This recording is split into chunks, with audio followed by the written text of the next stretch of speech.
Coucou tout le monde, aujourd'hui on se retrouve pour une vidéo sur le mémoire du BTS diététique. J'espère que vous allez tous bien, donc cette vidéo elle est pour les élèves en BTS diététique.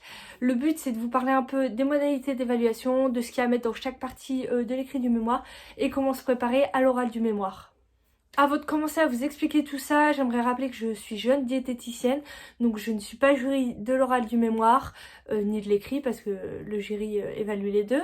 Je ne suis pas prof, et donc voilà, j'ai eu une bonne note au mémoire, donc je me suis dit pourquoi pas faire cette vidéo, parce que j'ai travaillé à fond dessus pendant mes 2 ans de BTS diététique.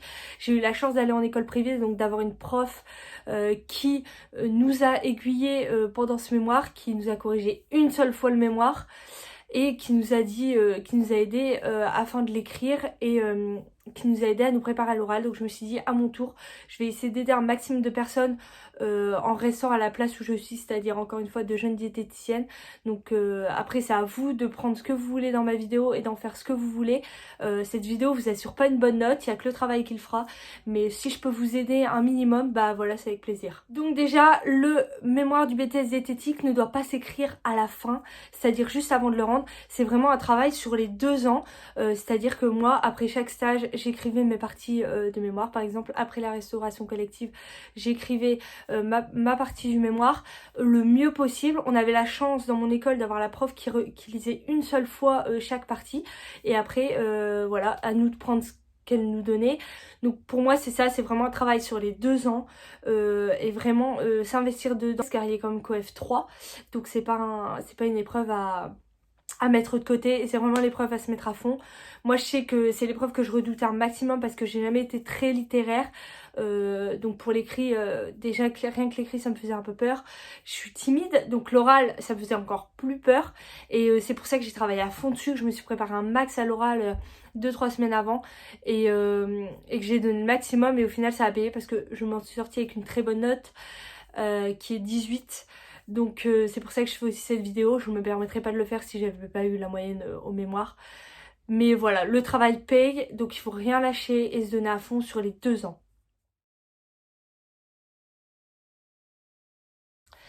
Avant de commencer à parler du contenu de mémoire, on va un peu voir les modalités d'évaluation et aussi la mise en page de ce mémoire qui est quand même assez importante, et je lis pas mal de trucs sur les réseaux qui sont un peu contradictoires. Donc déjà le mémoire, souvent, je vais vous mettre cette fiche, on retrouve cette fiche, donc c'est une annexe de la circulaire officielle du BTS qui dit bien que le mémoire doit s'écrire en double interligne, pas 1,5 en double, parce qu'on a un maximum de pages de 70 pages. Donc c'est à dire que si quelqu'un écrit en 1,5 d'interligne et quelqu'un en double, bah celui qui écrit en double, il y aura moins de pages au final sur 70, parce que forcément l'écart sera plus important.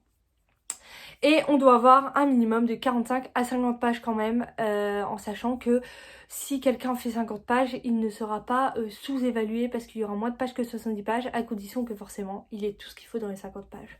Ensuite pour le reste, vous verrez, il faut utiliser la bonne police, écrire en 12, et dans les tableaux on peut écrire un peu plus petit, mais je vais pas commencer à détailler toute cette partie là. Et surtout pour la mise en page, n'oubliez pas d'annoter vos pages à partir du sommaire. Le sommaire c'est le 1 et la dernière page c'est 70, 65, tout ce que vous voulez. Et pour les annexes, de bien noter pareil, sauf que ça va pas être de 1, on a le droit jusqu'à 30 annexes, ça va être A1 jusqu'à A30 par exemple. Donc moi pour ça j'avais fait 2 documents, un document avec le corps de texte et un document avec les annexes, pour pouvoir justement mettre, pour pouvoir annoter mon annexe avec le A1, A2, parce que c'est ce qui est écrit dans la circulaire encore une fois. Maintenant pour l'évaluation du mémoire, le jury plutôt a cette feuille là. Donc voilà, c'est la grille d'évaluation que le jury a.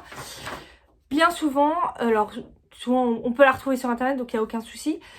Bien souvent les élèves pensent que la soutenance d'oral n'est que sur 6 points, car à la fin de cette grille on retrouve présentation orale du mémoire et soutenance totale sur 6 points. Alors non, la soutenance d'oral n'est pas sur 6 points, et l'écrit sur, parce qu'en tout c'est sur 40, donc et l'écrit sur 44 points, c'est faux. C'est-à-dire qu'on a 6 points qui ne sont que sur l'oral, on va avoir 7 points qui vont être que sur l'écrit, donc avec la syntaxe, le fait qu'on ait 70 pages, enfin le bon nombre de pages, la bonne écriture, etc. Et la présentation. Et le reste des points sera sur l'écrit et l'oral, c'est-à-dire que votre écrit en restoco, en stage optionnel et en partie thérapeutique vont être évalués à l'écrit, forcément au niveau de la lecture, mais vont être réévalués à l'oral avec les questions que Jury vous posera ou avec votre présentation, les 15 minutes où vous parlerez.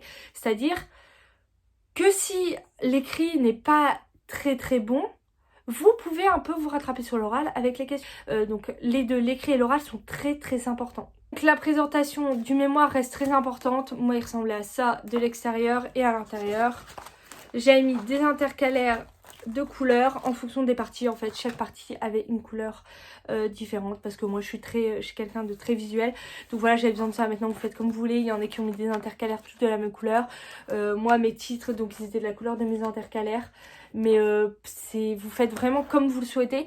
Le principal c'est que ça vous convienne à vous, mais que ça soit quand même agréable à lire, parce que c'est important pour le jury. Ils vont se taper au moins je crois 8 à 10 mémoires, si ce n'est pas plus, à lire, 70 pages à lire, si c'est pas un minimum visuel. Déjà je pense que vous vous partez pas sur un... voilà.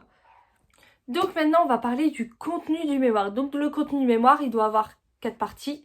Une partie restauration collective, une partie stage optionnel, une partie stage thérapeutique et une partie études personnelles. Moi mon sommaire il ressemble à ça, j'ai voulu faire que sur une page parce que je trouvais ça mieux et que je sais plus, il y avait quelqu'un qui m'avait dit qu'il fallait faire que sur une page. Après je pense que 2 pages c'est quand même autorisé.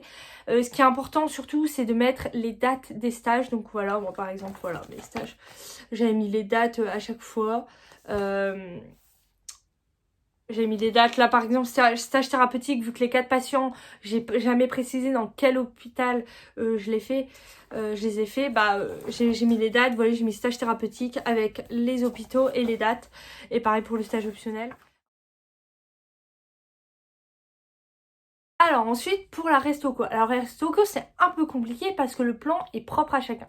Ce qu'il faut dans tous les cas retrouver, c'est déjà une présentation des 2 structures. Donc la présentation, le personnel, on peut parler du personnel, le nombre de lits si par exemple c'est en EHPAD, le nombre d'élèves si c'est en école, enfin d'élèves qui mangent forcément à la cantine scolaire. Ce qui est important c'est que ça soit fait en restauration collective, le stage, donc que les repas soient faits sur place, ou alors que ça peut être fait par exemple chez Elior qui distribue des repas, des trucs comme ça. La partie du mémoire sur la restauration collective, dans tous les cas on va devoir trouver la gestion, que ce soit gestion des commandes, gestion des stocks, etc. Gestion du personnel. On doit retrouver une partie hygiène avec les 5 M. Donc voilà, le but c'est de parler de l'hygiène. Est-ce que les 5 M sont respectés? Alors moi, il faut parler de l'hygiène dans les 2 structures. Donc il y en a qui comparent la première structure à la deuxième structure, que ce soit pour la gestion, pour l'hygiène. Moi personnellement, j'avais pas fait comme ça. J'avais fait une intro pour les 2. Donc une intro sur la restauration collective en disant tel truc, on retrouve la marche en avant comme ça, cette liaison, donc liaison chaude, liaison froide. Et ensuite j'avais fait par stage.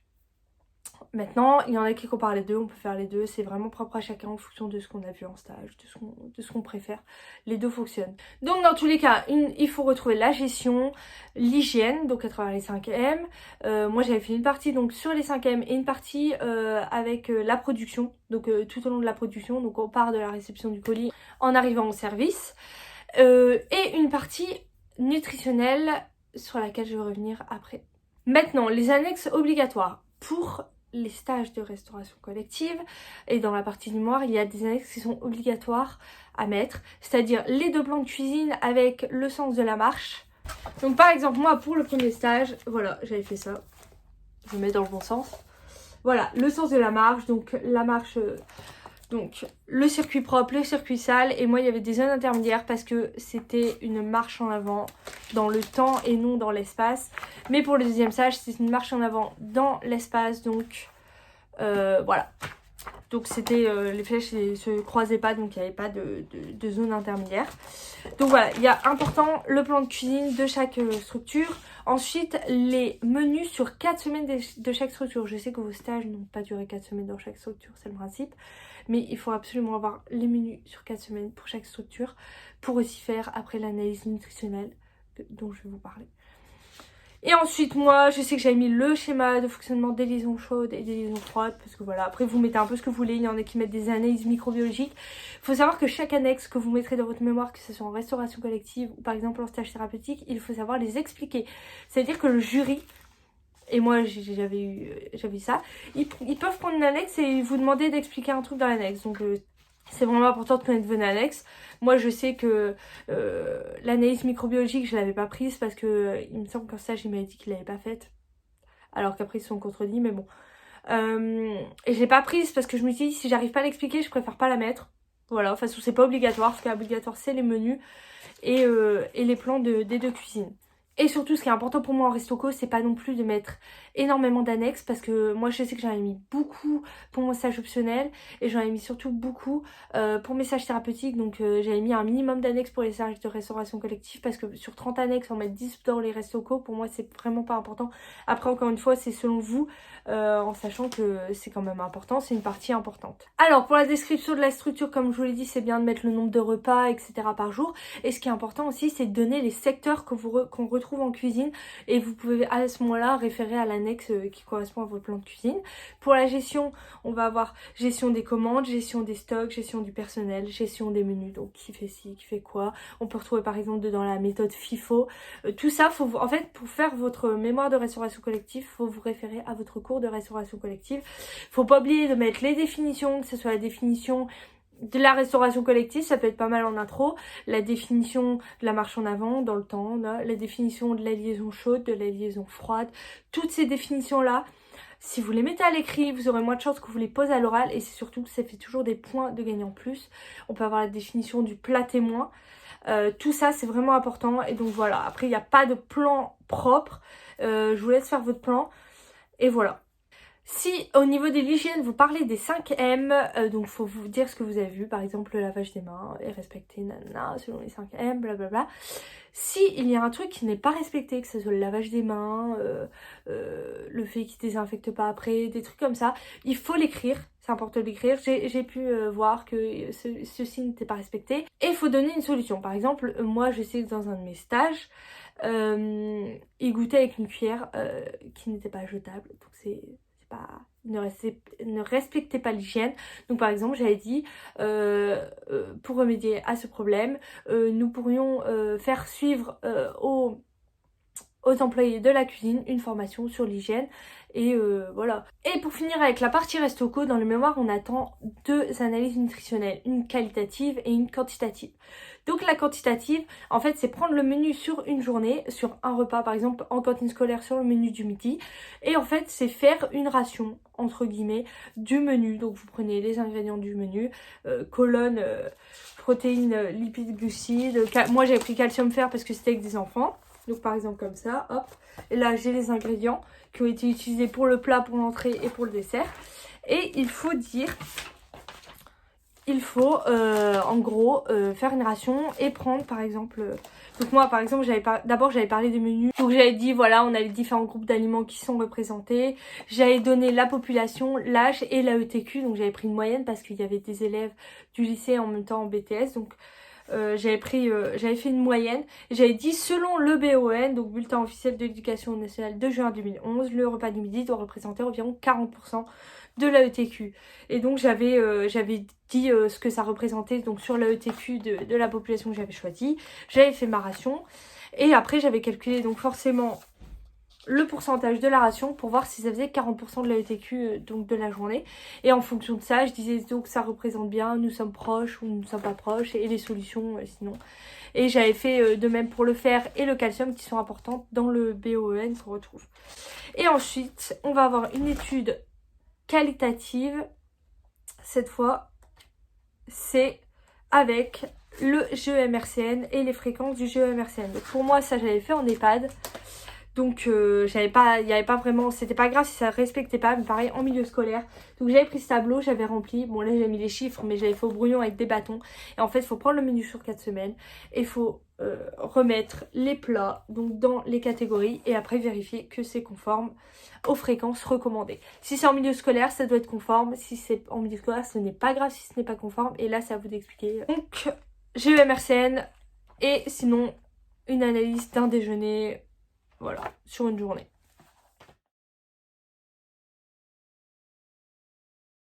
Ensuite, on va passer au stage optionnel. Donc le stage optionnel, il est optionnel dans le sens où on choisit la structure où on le fait.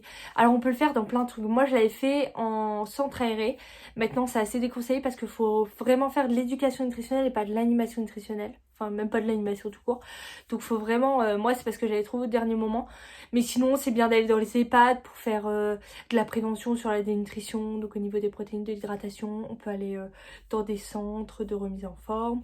On peut aller dans des thalassos. En fait, le but, c'est vraiment d'entreprendre des choses, c'est-à-dire, en fait, faire de la prévention, de l'éducation nutritionnelle auprès des gens. Donc voilà, dans le mémoire, il faut dire j'ai fait ci, j'ai fait ça, nanana. On présente la structure pareil, on dit pourquoi on a choisi d'aller là-bas. Moi, je sais que j'avais expliqué que j'étais allée, j'avais donné un CV, une lettre de motivation. J'avais expliqué comment s'était passé l'entretien parce que je trouvais ça important.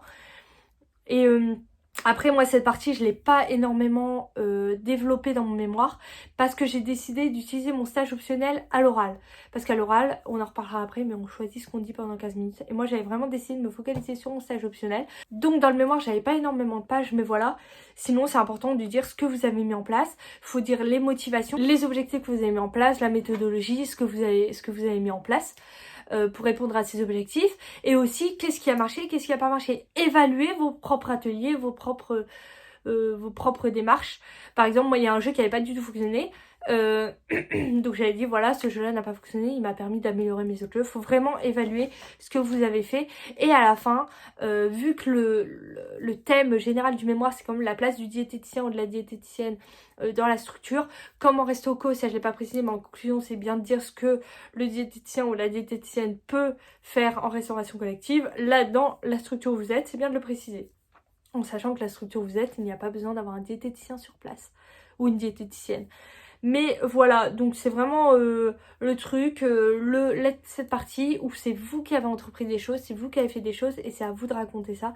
Et c'est vraiment la partie la plus simple à écrire parce que vous avez juste à raconter ce que vous avez fait et après, voilà, dire ce qui a été, dire ce qui n'a pas été et dire ce que vous auriez pu améliorer pour les choses qui n'ont pas été. Ensuite, on passe aux stages thérapeutiques. Donc les stages thérapeutiques dans deux structures différentes où il faut prendre 3-4 patients si possible avec des pathologies assez différentes. Pour les pathologies, ne vous embêtez pas à prendre des pathologies extra dures. Vous prenez des pathologies assez simples. Le but, déjà le mémoire, on a que 70 pages. Moi je sais que j'avais fait environ 8-10 pages par 4 patients. Ça va très vite parce qu'on a des tableaux à mettre. La première chose à faire, c'est la présentation d'une des deux structures. Donc la présentation, vous présentez un peu l'hôpital, la clinique où vous êtes, etc. Vous pouvez dire les différents services qu'il y a eu. Et bien sûr, que fait là ou les diététiciens ou diététiciennes dans l'hôpital. C'est bien de dire le nombre de lits aussi.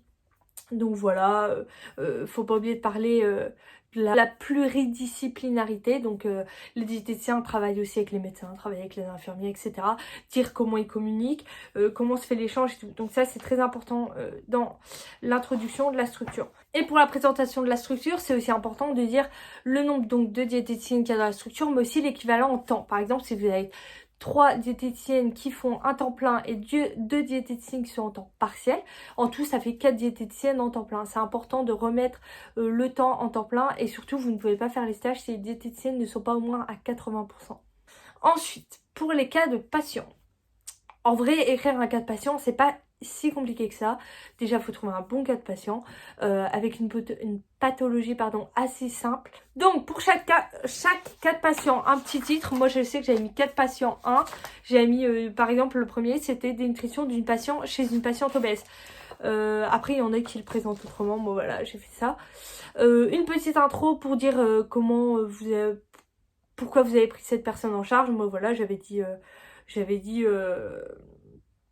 pourquoi, enfin j'avais un peu décrit ce qui s'était passé avec cette patiente, pourquoi elle avait besoin d'une prise en charge. Ou alors j'avais dit pour une autre patiente, j'avais dit voilà, cette patiente c'est une diabétique, donc cette patiente a découvert son diabète, on lui a découvert un diabète de type 1, de ce fait le service nous a appelé afin de la prendre en charge et de lui faire blablabla. Enfin bref, tout ça un peu mieux écrit forcément. Ce qui est important, c'est de parler de la physiopathologie. Donc vous reprenez vos cours de physiopathologie, vous parlez un peu de l'épidémiologie, de l'étiologie, du traitement, etc. Mais le but c'est pas de faire remettre le cours dans le mémoire, c'est de le modifier pour que ça convienne à la patiente. Donc, par exemple, moi, ma patiente, épidémiologie, de la dénutrition. Bon, j'avais mis problème majeur public et tout, parce que bon, voilà, après le diabète. L'épidémiologie, c'est pas en fonction de la patiente ou du patient. Mais le reste, par exemple, étiologie, la cause de la nutrition, moi j'ai mis peut être une carence d'apport, une augmentation des besoins ou une augmentation des pertes. Et j'avais fait pour la patiente la cause et j'avais toujours remis ça à la patiente. Après, quand il y a des pathologies où l'étiologie est encore plus longue, enfin on a beaucoup plus d'étiologie possible, vous mettez quelques trucs et voilà. Il faut toujours se référer au patient ou à la patiente. Le but c'est pas de réécrire le cours, ça sert à rien. Ils le connaissent le cours en plus, le jury, donc voilà.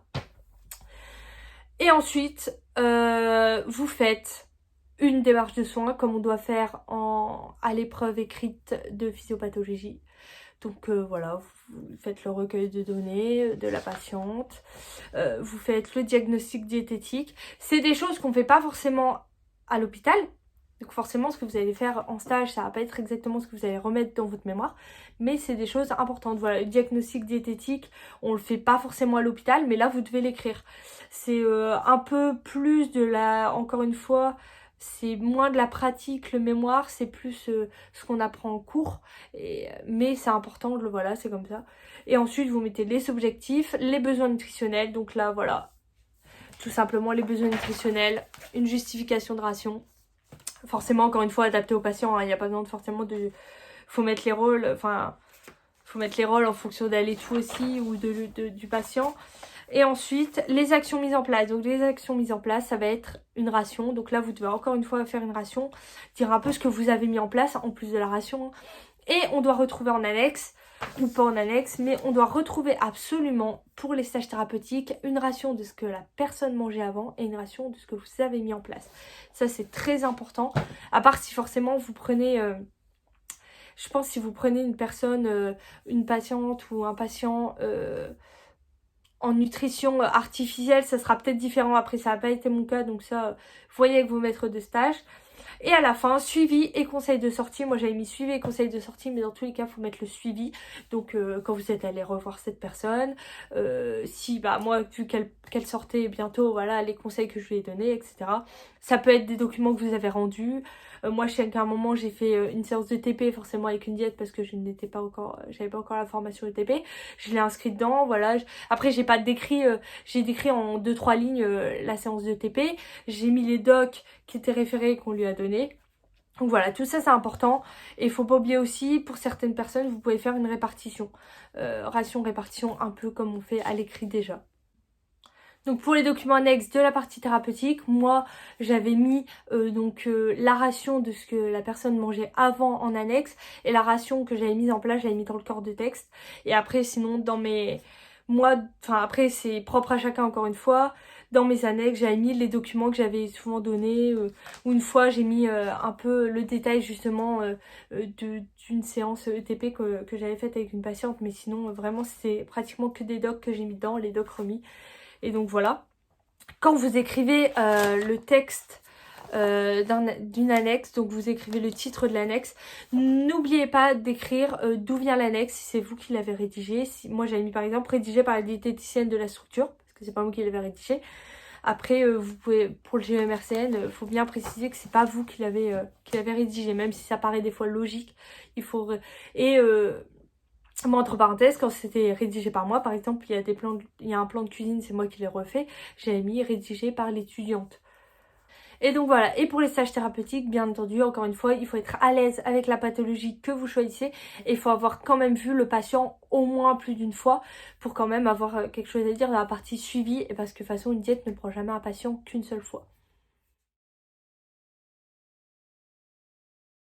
Et pour finir avec l'écrit, la partie études personnelles. Donc l'étude personnelle, ça va être un sujet que vous allez choisir. Tant qu'il touche à la nutrition, normalement le sujet convient. Il y en a qui le font sur le microbiote. Moi je l'ai fait sur les applications alimentaires. J'ai quelqu'un qui l'a fait sur l'alimentation végétale. Donc voilà, vous choisissez vraiment le sujet que vous voulez, tant que vous expliquez pourquoi vous avez choisi ce sujet, vous introduisez bien le sujet. C'est important d'avoir des documents. Le but, c'est pas de dire ce que vous pensez de votre sujet, c'est vraiment de prendre des documents, d'expliquer. Enfin, moi, sur les applications alimentaires, c'était des documents. Mais voilà, moi j'avais fait un questionnaire, vous n'êtes pas obligé de faire un questionnaire, vous pouvez mettre d'autres choses en place pour votre étude perso, en sachant qu'elle ne doit pas faire non plus 20 pages. Moi elle faisait déjà 10 pages et c'était énorme, mais bon, il y a un moment quand il y a des sujets, on peut pas faire en 3-4 pages. Mais voilà, 6-8 pages c'est bien. Les annexes, vous mettez ce que vous voulez. C'est vraiment, en fait, l'étude personnelle, c'est vraiment propre à chacun. Le but, c'est, ouais, voilà, de parler d'un sujet, apporter à la fin une solution, pourquoi, en fait, ça pourrait être utile à un ou une diététicienne. Et voilà. Enfin, c'est vraiment pas compliqué. Après, ce qui est compliqué, c'est de trouver le sujet, se mettre dedans, trouver les docs et vraiment savoir écrire. Mais il faut quand même que vous apportiez vos connaissances apprises en BTS diététique. Le but de l'étude personnelle, c'est peut-être pas de la faire la première année, mais voilà, commencer début de deuxième année pour être tranquille. Après, souvent, il y en a qui font au dernier moment, ça peut être fait aussi au dernier moment. C'est assez rapide quand même à faire, hein. Mais voilà. Et pour finir, on va parler de l'oral. Donc l'oral de BTS diététique, donc du mémoire, il va durer 15 minutes où vous parlez solo et 30 minutes où vous allez avoir des questions du jury. Alors les 30 minutes des questions du jury, on se dit 30 minutes de questions, mais c'est super rapide. Et les 15 minutes où vous parlez aussi, c'est super rapide. Alors quand on dit 15 minutes, faut faire attention parce que beaucoup coupent à 15 ou 16 minutes. Donc le but c'est de faire, si vous faites 13 minutes, c'est parfait. 13-14 minutes, voilà, ils vont pas vous couper et ça sera pas noté négativement. Dans les 15 minutes où vous parlez de ce que vous voulez, tant que ça ait rapport quand même un minimum avec le mémoire.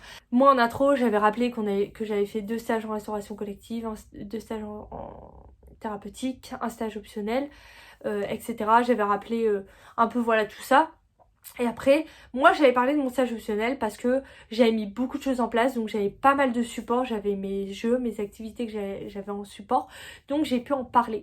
Maintenant tout le monde ne peut pas parler de son stage optionnel, donc c'est vraiment, vous pouvez parler de votre, par exemple, de votre étude personnelle, revenir dessus. Le but après de l'oral, c'est vraiment pas de répéter ce que vous avez mis à l'écrit.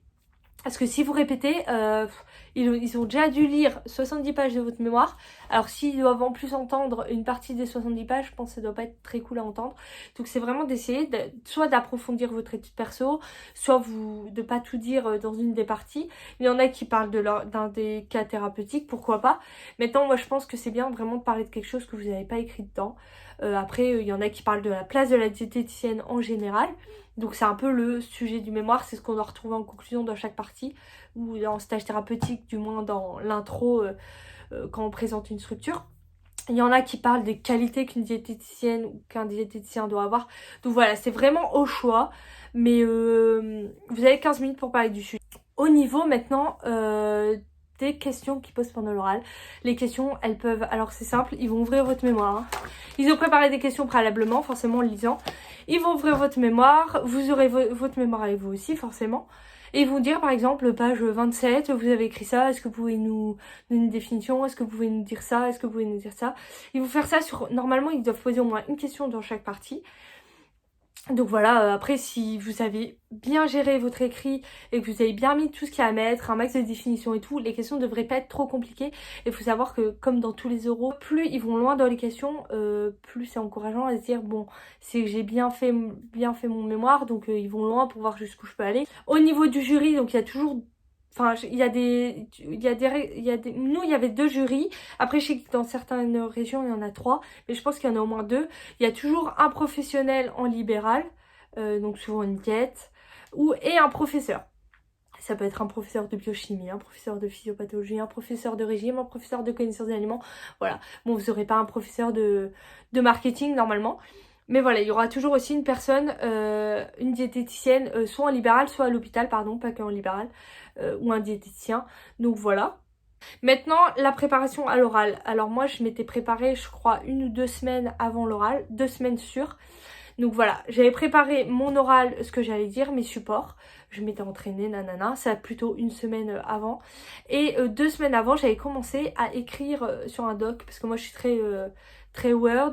J'ai repris mon mémoire, je l'avais lu et j'avais dit bon, qu'est-ce qu'on pourrait me poser comme question? Bon, bien sûr, il y a des questions qui me posaient, je ne les avais pas préparées, ce qui est normal. Mais par exemple, je sais pas, on lit son mémoire, on se dit ah ouais, ça, il pourrait nous le demander, genre... je sais pas, genre donner la définition de tel truc. Donc toutes les définitions, je les avais notées. Des fois au niveau, quand j'avais mis un bilan biologique ou à un moment je parlais de glycosurie, bah voilà, je me suis dit bah tiens, ils peuvent me demander ce que c'est. Tout ça, j'avais repris mon mémoire, j'avais noté tout ce qu'ils pouvaient me demander. J'ai recherché les infos. Bon, forcément il y a des infos, on les connaît. Et après, bah juste avant, une semaine avant l'oral, bah j'ai appris. Mais préparez-vous un maximum, même s'il y a forcément des questions, vous les aurez pas préparées.